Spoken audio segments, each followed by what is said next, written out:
Hello, everyone. So this is Yoshito, and we're coming to the end of the first day of the three-day multilingual literacy event. So an event that's all about multilingual literacy, and we had like, four speakers today with great insights. So I just wanted to do a small recap of what I've learned at least today, and then go over a few other things for tomorrow. Let me just check back my notes. I took some notes about the sessions. Yeah, sorry. So yeah, so loads of takeaways from today's sessions. So we started with Jacob Hakong, who works in an international school in China and who works so with children who speak different languages. And so we talked about how so allowing our students to speak their language or celebrating their languages, diversity is great, but when we can include their languages as part of our planning, we can get the learning a lot further and widen their learning experience. Yeah, so it's really empowering for children to be able to use, but also to let them see that they can actually learn a lot better when they use all their languages. That was a big takeaway for me because at the moment in my lessons, I'm at the stage where I allow students to use their languages. I haven't planned yet, so that was a very interesting conversation. I invite you to check it out. So it's on the YouTube channel in the playlist for the multi-literacy event. And also a second other great point he made is that languages are not just grammar, vocabulary, speaking, listening, reading, writing, what we learn for the exams, etc. It's about connection to other people, but also connection to our roots. So it touches us at a deeper level, not at the surface where we think about how well they speak, how much they speak, etc. So it was a very insightful session for both teachers and parents. So I encourage you all to go and check out or catch up on the video if you haven't followed live. Then we had a session with Professor McBride. We talked about dyslexia and multilingualism. And I guess the biggest takeaway I'm going to have from this is that dyslexia doesn't necessarily touch both languages. It can touch one language, not the other.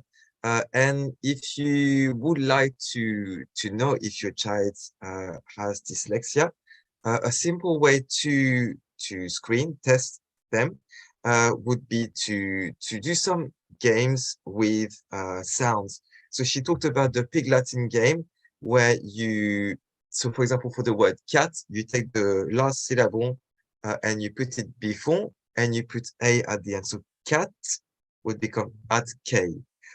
Or if you have a word uh, like, I don't know, okay, any word, like she said cowboy, and you take away one syllable, what word does it make? So for example, you can take boy, what does it make? Cow. Um, all these games are great to see if they are able to analyze the word and play with the sounds. But she also said that in some countries, children are taught to read and write a little too early. So she gave the example of Hong Kong, where they started from 3 years old, and she suggested that 5, 6 years old is a lot better uh, for them to be able to read and write. And I know as well that in other countries, they start a bit later, like 7 years old. And there are studies that have shown that they catch up a lot quicker.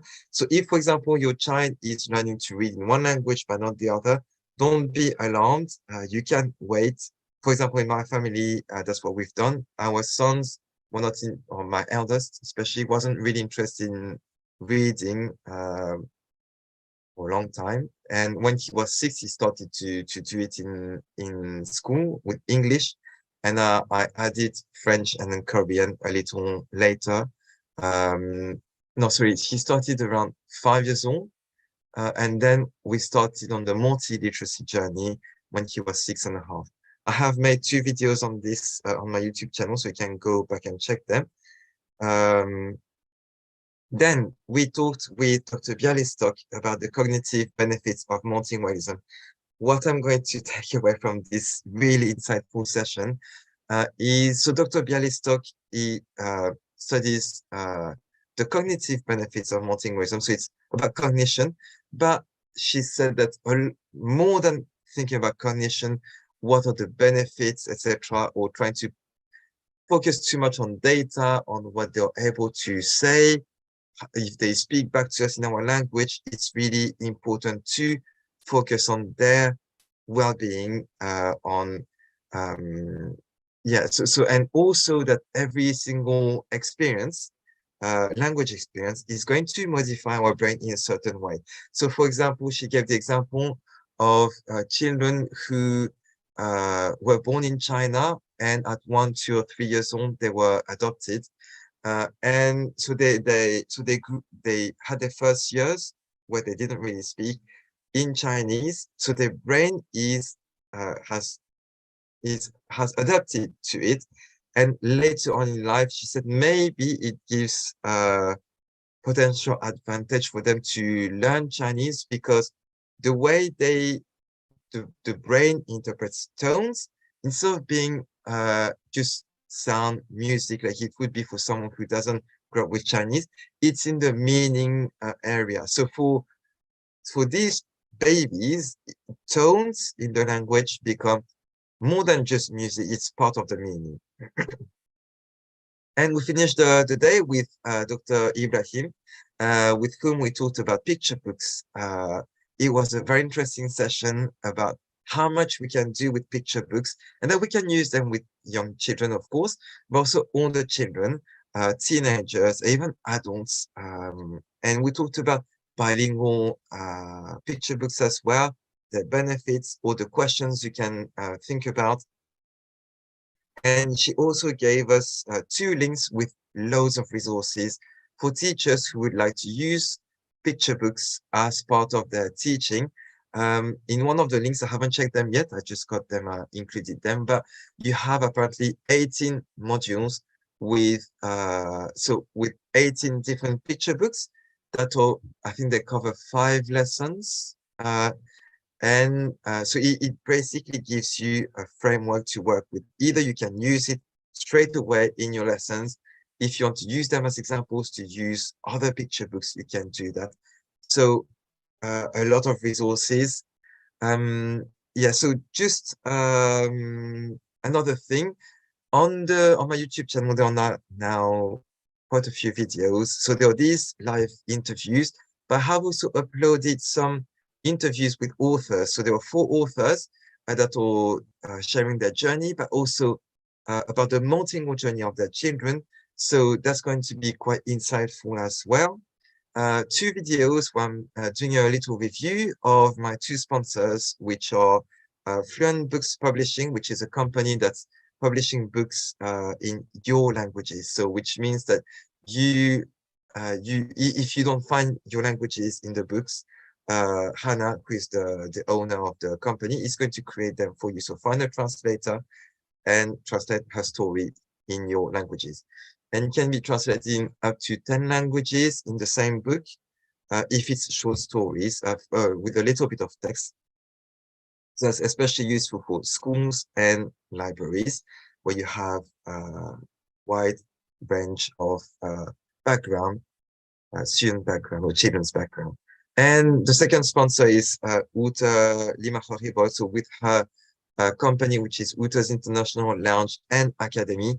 And I did a review of 2 of her courses that are self-paced, with everything that's put in place to help you. Yeah, so loads of resources already. And as I said before, so there is a giveaway that's organized. You can go on bit.ly/multiliteracy event, all in one word, no capital letters. You get to the program. In the program, there are little red gift icons. You can click on them, and it will guide you to a Google form where you can choose all the giveaways you can enter. Then you just need to watch the session, either live or afterwards, and comment on it, ask questions. Yeah. So I hope you enjoyed the first day, or that you will enjoy it if you catch up. And I'm going to see you tomorrow. And we're going to start with a session with Lucas Library, which is a company owned by a mom and daughter who are helping multilingual families. And we're going to talk about how to set up the environment, how to create an environment at home that helps children be curious about the language, want to read. So I'm looking forward to it, and I hope you join me tomorrow.